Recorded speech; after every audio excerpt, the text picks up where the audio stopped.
Hello दोस्तों, मैं उज्जवल कुमार। जैसा कि आप लोग जानते हैं, हम लोग मॉडर्न इंडिया को पढ़ रहे थे, जिसमें कि हम लोग पढ़ रहे थे क्या, भारत के गवर्नर, गवर्नर जनरल और वायसराय के बारे में। ठीक है, तो चलिए आगे हम लोग देखते हैं। इससे पहले हम लोग भारत के गवर्नर, गवर्नर जनरल और वायसराय के में कुछ पढ़ चुके हैं। उसमें जो कुछ बाकी था उसके बारे में हम लोग पढ़ने वाले हैं। इस वीडियो में सारी तौर पे ये चीज़ें खत्म हो जाएगी कि भारत के गवर्नर, गवर्नर जनरल और वायसराय के बारे में पूरे ये खत्म हो जाएगा टॉपिक। और मैं बता दूं, आप जितने भी गवर्नमेंट जॉब की तैयारी करते होंगे सभी वनडे एग्जाम में यहाँ से प्रश्न बनते हैं। और मेरा वीडियो आपके रिवीजन के लिए बहुत ही हेल्पफुल साबित होगा। क्यों? क्योंकि आप जिन चीज़ों को पढ़ने में 2-2 घंटा 3-3 घंटा लगाते हैं, उन चीज़ों को मैं 5 से 10 मिनट में सारी चीज़ों को क्लियर के तौर पे बता देता हूँ, ताकि आपको समझ में आ जाए और रिवीजन के लिए, बहुत ही फास्ट रिवीजन के लिए आपके लिए उपयोगी साबित हो जाए। तो चलिए हम बात करते हैं। अब जहाँ तक हम लोग पढ़े हैं उसके आगे बात करते हैं। अब भारत के अगला गवर्नर जनरल के बारे में बात करते हैं। अब हम बात करते हैं किसके बारे में, तो लॉर्ड कर्जन के बारे में बात करते हैं। तो लॉर्ड कर्जन भारत का गवर्नर जनरल था। यह 1899 से लेकर 1905 तक रहा। ठीक है, यह एक पुरातात्विक था। लॉर्ड कर्जन जो था ये एक पुरातात्विक था। और लॉर्ड कर्जन के समय 1904 में प्राचीन स्मारक संरक्षण अधिनियम पारित हुआ। लॉर्ड कर्जन के समय 1904 में क्या हुआ, प्राचीन स्मारक संरक्षण अधिनियम ही पारित हुआ था। बात करें 1902 ईस्वी में इसी के द्वारा पुलिस आयोग की भी स्थापना की गई। लॉर्ड कर्जन के द्वारा 1902 ईस्वी में पुलिस आयोग की भी स्थापना की गई। इसके बाद 1903 में इसी के द्वारा सीआईडी यानी क्रिमिनल इन्वेस्टिगेशन डिपार्टमेंट की भी स्थापना की गई। ठीक है, जिसे अपराध अन्वेषण विभाग भी कहते हैं।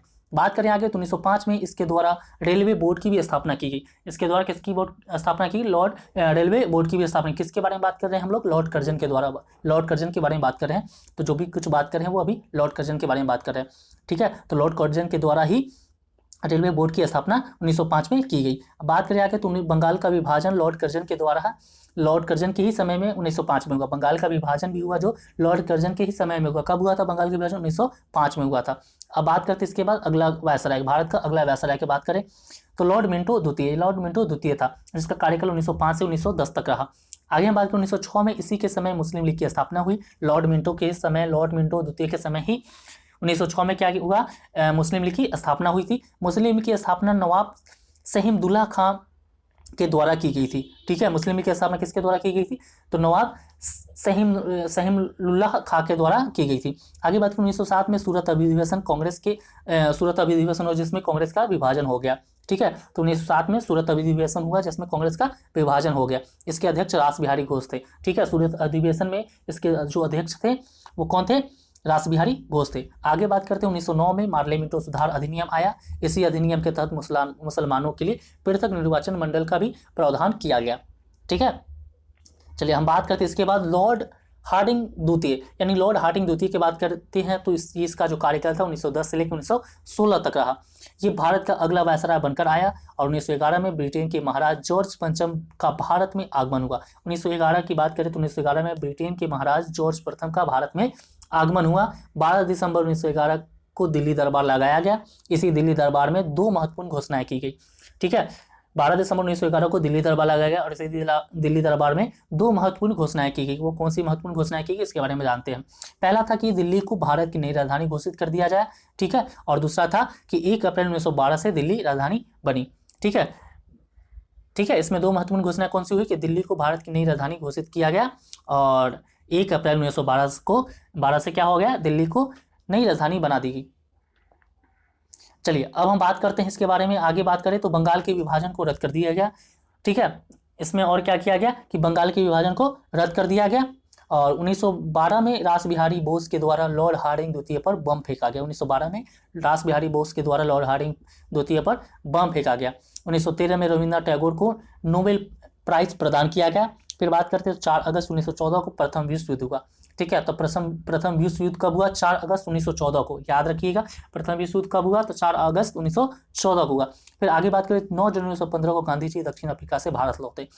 9 जनवरी 1915 को गांधी जी क्या हुए, दक्षिण अफ्रीका से भारत लौटे। फिर 1916 में पंडित मदन मोहन मालवीय के द्वारा बनारस हिंदू विश्वविद्यालय की स्थापना की गई। तो 1916 में मदन मोहन मालवीय के द्वारा बनारस हिंदू विश्वविद्यालय की स्थापना की गई। एक एक लाइन को, एक एक बातों को ध्यान से आप लोग समझेंगे, सुनेंगे। ठीक है, क्योंकि इस टॉपिक से इस हर एक लाइन से प्रश्न बन जाते हैं। आगे हम बात करें तो 1916 में बाल गंगाधर तिलक और एनी बेसेंट द्वारा होम रूल लीग आंदोलन शुरू किया गया। 1916 में बाल गंगाधर तिलक और एनी बेसेंट द्वारा क्या होगा, होम रूल लीग आंदोलन शुरू किया गया।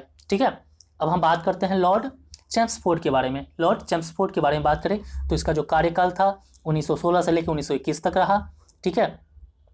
और इसी के कार्यकाल में 1916 में भारत में सबसे पहले महिला विश्वविद्यालय की स्थापना पुणे में, ठीक है, पुणे में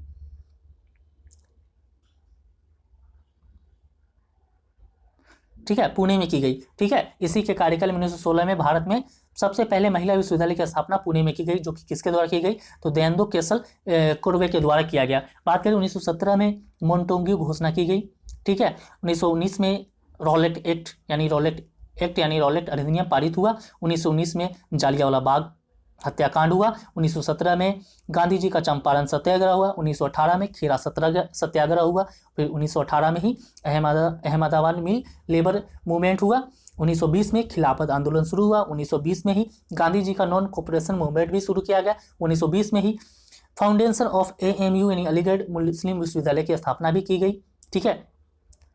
और आगे हम बात करते हैं लॉर्ड रीडिंग के बारे में। अब हम बात करते हैं किसके बारे में, लॉर्ड रीडिंग के बारे में बात करें तो 1921 से लेकर 1926 तक इसका कार्यकाल रहा। 1922 में इसी के समय चौरी चौरा कांड हुआ लॉर्ड रीडिंग के समय ही। और 1922 में non cooperation movement was suspended, ठीक है। 1922 में नॉन कोऑपरेशन मूवमेंट जो हुआ सस्पेंड हो गया। और 1921 में वेल्स के राजकुमार का भारत में आगमन हुआ। फिर 1922 में दिल्ली और नागपुर विश्वविद्यालय की स्थापना हुई। 1923 में पहली बार ICS की परीक्षा भारत में हुई। 1925 में काकोरी कांड हुई और 1925 में स्वराज पार्टी की स्थापना हुई, जो कि मोतीलाल नेहरू और चित्तरंजन दास के द्वारा किया गया। हम बात करते हैं लॉर्ड डफरिन के बारे में। किसके बारे में, तो लॉर्ड इरविन के बारे में बात करें तो इसका कार्यकाल 1926 से 1931 तक रहा। इसी के समय 1928 में साइमन आयोग का भारत में आगमन हुआ। किसके समय काल में, तो लॉर्ड इरविन के समय काल में, ठीक है। 1928 में मोतीलाल नेहरू के द्वारा नेहरू रिपोर्ट पेश की गई। 1928 में सैंडर्स की हत्या कर दी गई। 1929 में भगत सिंह और बटुकेश्वर दत्त के द्वारा केंद्रीय असेंबली में बम फेंका गया। फिर 1929 में ICAR Indian council of agriculture research की स्थापना हुई। 1939 में गांधी जी का सविनय अवज्ञा आंदोलन शुरू हुआ। 12 मार्च 1930 को शुरू की गई दांडी मार्च। और 1930 में प्रथम गोलमेज सम्मेलन हुआ, जो कि कहाँ पे हुआ, लंदन में हुआ। बात करें आगे तो 1931 में गांधी इरविन समझौता हुआ। फिर 23 मार्च 1931 को भगत सिंह, राजगुरु और सुखदेव की फांसी दे दी गई, ठीक है। अब हम बात करते हैं किसके बारे में, लॉर्ड वेलिंगटन के बारे में बात करते हैं, ठीक है। तो इसके बारे में जरा देखते हैं। तो 1931 की बात करें तो 1931 का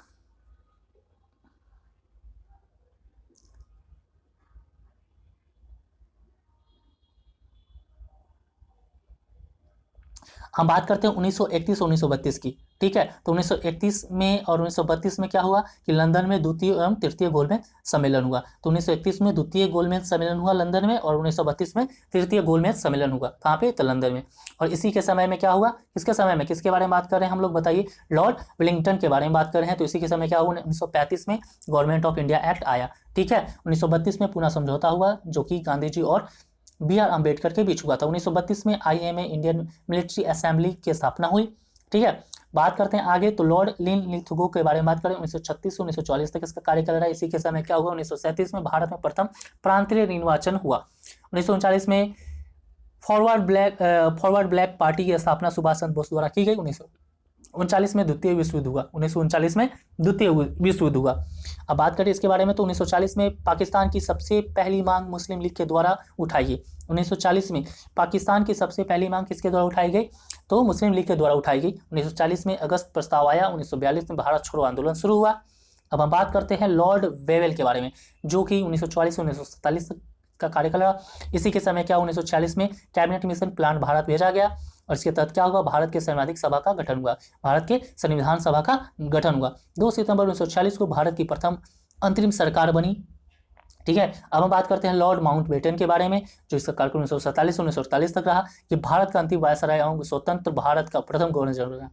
लॉर्ड माउंटबेटन कौन था, ये भारत का अंतिम वायसराय और स्वतंत्र भारत का प्रथम गवर्नर जनरल बना, ठीक है, जनरल था। और इसी के समय 1947 में इंडियन इंडिपेंडेंस एक्ट पारित हुआ और इसी एक्ट के तहत भारत को आज़ादी मिली। और भारत के अंतिम गवर्नर जनरल श्री राजगोपालाचारी थे, जो कि 1940 से 1948 1950 तक बनी रहे। तो इस प्रकार से ये आपका पूरी तरह से खत्म हो चुका। अब हम आगे स्टार्ट करने वाले हैं। तो आज आगे जो स्टार्ट होगा इंडियन नेशनल मूवमेंट, वहाँ से टॉपिक स्टार्ट होने वाला है और एक एक चीज़ों को बारीकी से हम लोग समझते चलेंगे, आगे पढ़ते चलेंगे। इसके बाद हम लोग ये स्टार्ट करेंगे ईरा और लिबरल्स यानी उत्तरवादी युग 1885 लेके 1905 तक के उदारवादी युग के बारे में हम लोग पढ़ने वाले हैं। तो चलिए मिलते हैं अगले वीडियो में, तब तक के लिए धन्यवाद।